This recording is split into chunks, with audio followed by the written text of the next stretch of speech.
Nama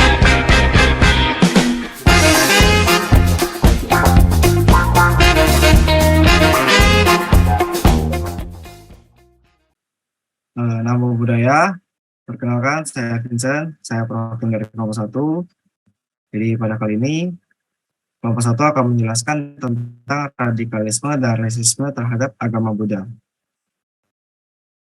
Jadi anggota-anggota di kelompok 1 ada 11 orang. Yang pertama ada Hernando, kedua ada Jeffrianto Sandra, ketiga ada Victor Fernando, keempat ada Nicola Vincent, kelima Shirley Angelia, ke-6 ada Ivan Susanto, 7 Albert Novendo, 8 Erlangga Pertama, 9 Stefani, 10 Febrianti Forensa, dan 11 ada Sandi. Jadi sebelum lebih jauh, kami akan membahas 3 bab, yaitu bab satunya adalah pendahuluan, yang bab kedua ini metode pelaksanaan, bab ketiganya biaya dan jadwal kegiatan. Yang selanjutnya akan dibahas oleh Jeffrey. Jadi untuk bab 1 itu pendahuluan yang berisi latar belakang kegiatan kepada wihara dan juga tujuan kita melakukan kegiatan tersebut. Nah, untuk latar belakang pertama kita harus mengetahui dulu apa itu radikalisme dan juga rasisme. Radikalisme itu merupakan paham yang dibuat oleh sekelompok orang yang menginginkan perubahan tatanan sosial dan juga politik dengan menggunakan cara kekerasan. Sedangkan rasisme adalah perilaku ketidaksetaraan berdasarkan warna kulit, ras, suku, dan asal-usul yang melanggar hak seseorang. Radikalisme dan rasisme memang bukan isu asing lagi dalam kehidupan bermasyarakat. Isu keagamaan kerap menjadi sasaran latar belakang timbulnya suatu gesekan pemahaman sehingga sering berujung tindakan radikal dan rasisme. Selanjutnya akan dibaca oleh Victor. Radikalisme dan rasisme ini tentunya bertolak belakang dengan ajaran agama Buddha, yaitu nilai kebenaran mulia yang ditujukan untuk semua orang tanpa membedakan ras, suku, agama, dan budayanya. Oleh karena itu, penting adanya penyuluhan tentang radikalisme dan rasisme terhadap agama Buddha di kalangan remaja. Maka dari itu, kami memilih Vihara Budi Bakti Batam sebagai tempat pelaksanaannya. Vihara Budi Bakti ini menjadi tujuan kami dalam pelaksanaan proyek sosial karena lokasinya yang mudah diakses dan juga banyaknya umat yang berkunjung ke sana. Selanjutnya akan dilanjutkan oleh Hernando. Untuk tujuannya, berdasarkan latar belakang di atas, maka tujuan dilaksanakan proyek sosial keagamaan ini yaitu untuk memberikan informasi kepada masyarakat, terutama umat Buddha tentang paham radikalisme dan rasisme.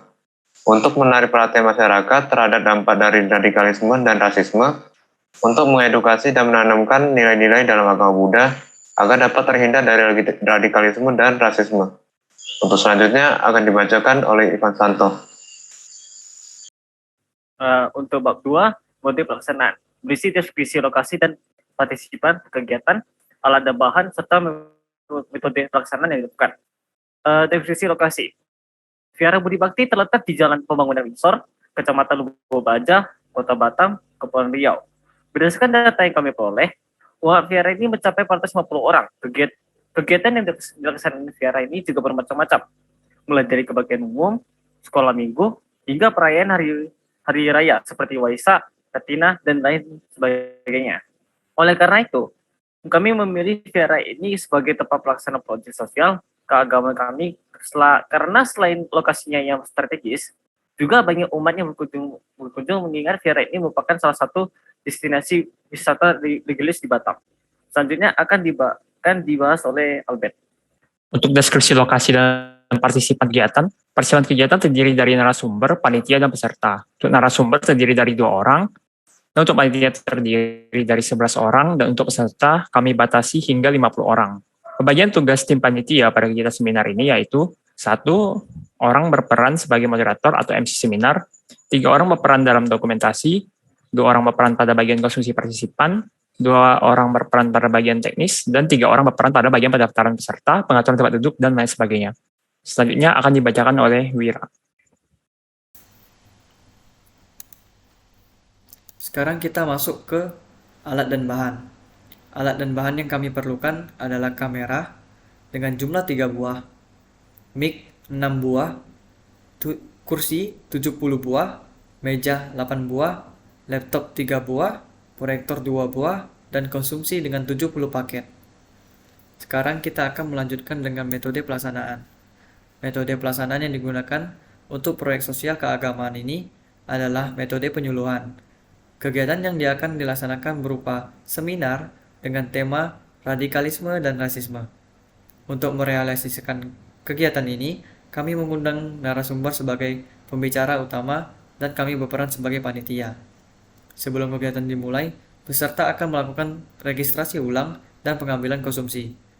Selama seminar berlangsung, moderator akan memimpin alur kegiatan, kemudian narasumber akan menyampaikan materi yang didukung oleh PPT, video, dan kuis. Setelah itu juga akan diadakan sesi tanya jawab pada akhir seminar.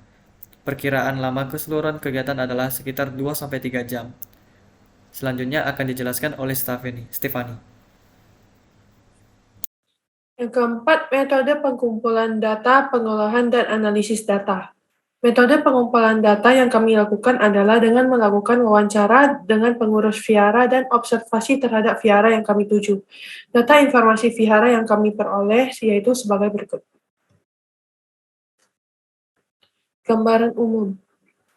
Vihara Budi Bakti Batam atau yang sering disebut Tua Pek Kong Windsor adalah vihara sederhana dari kelenteng tradisi Pek Kong yang terletak di pusat kota Batam, daerah Windsor dengan titik tempat yang sangat strategis. Vihara Budi Bakti Batam dikelola oleh Yayasan Vihara Umat Buddha Kota Batam, di mana untuk kegiatan spiritual keagamaan Budanya dikelola langsung oleh generasi muda Budi Vihara Budi Bakti Batam. Lokasi viharanya berada pada Jalan Pembangunan Windsor, Kecamatan Lubuk Baja Kota Batam, Kepulauan Riau. Jam operasionalnya yaitu jam 11 pagi hingga 10 malam. Tahun didirikannya yaitu pada tahun 1970-an dan diresmikan pada tahun 1986. Jumlah pengurus yaitu kurang lebih 35 orang, terus jumlah rohaniawan kurang lebih 3 orang, jumlah umat vihara kurang lebih 450 orang, jumlah umat laki-laki kurang lebih 200 orang, dan jumlah umat perempuan kurang lebih 250 orang. Slide selanjutnya akan dijelaskan oleh Shirley Angelia. Selanjutnya masuk ke bab 3, biaya dan jadwal pelaksanaan. Bab 3 ini berisi deskripsi anggaran biaya beserta timeline schedule pelaksanaan kegiatan. Yang pertama ada anggaran biaya. Untuk pemasukannya berasal dari dana kelompok, 50.000 dikali 11 orang, total pemasukannya Rp550.000. Untuk pengeluarannya, yang pertama ada minuman, 35.000 dikali 2 dus, totalnya 70.000 untuk 96 pieces. Yang kedua ada makanan, 5.000 dikali 60 orang, totalnya 300.000. Untuk narasumber, Rp0, dan dana tidak terduga, Rp180.000. Jadi total pengeluarannya Rp550.000. Untuk slide selanjutnya akan dibahas oleh Febrian. Nah, selanjutnya yaitu jadwal pelaksanaan. Pada minggu kedua bulan Oktober, kami melakukan perumusan topik proposal di mana kami menentukan proyek yang akan kami laksanakan, yaitu penyuluhan tentang radikalisme dan rasisme. Nah, pada minggu ini juga kami mulai merancang proposal. Penyusunan proposal ini berlangsung selama 3 minggu hingga akhir Oktober. Selanjutnya, pada awal November, kami akan melakukan permohonan izin kepada pihak vihara. Setelah itu, kami akan mencari narasumber pada minggu kedua dan ketiga bulan November. Akhir November sampai awal Desember, kami akan melakukan persiapan-persiapan seperti pemesanan konsumsi, pembuatan PPT, video, dan persiapan lainnya. Pada minggu kedua bulan Desember inilah kami akan melaksanakan kegiatan penyuluhan kami berupa seminar di Vihara Budi Bakti Batam. Untuk selanjutnya akan disampaikan oleh Stanley. Baik, ini daftar pusaka kami yang berisi 4 sumber yang kami dapatkan dari internet, yaitu Google, yang membantu kami dalam menyusun proposal proyek sosial keagamaan yang berjudul penyuluhan tentang radikalisme dan rasisme terhadap agama Buddha. Baik, dari presentasi tadi, jika ada yang bertanya, jangan ragu untuk bertanya, dan kami akan memberikan sertifikasi partisipasi bagi para pendengar atas keikutsertaannya pada presentasi kami pada malam hari ini. Dan saya Stanley dan kelompok 1 mengucapkan terima kasih dan namo buddhaya.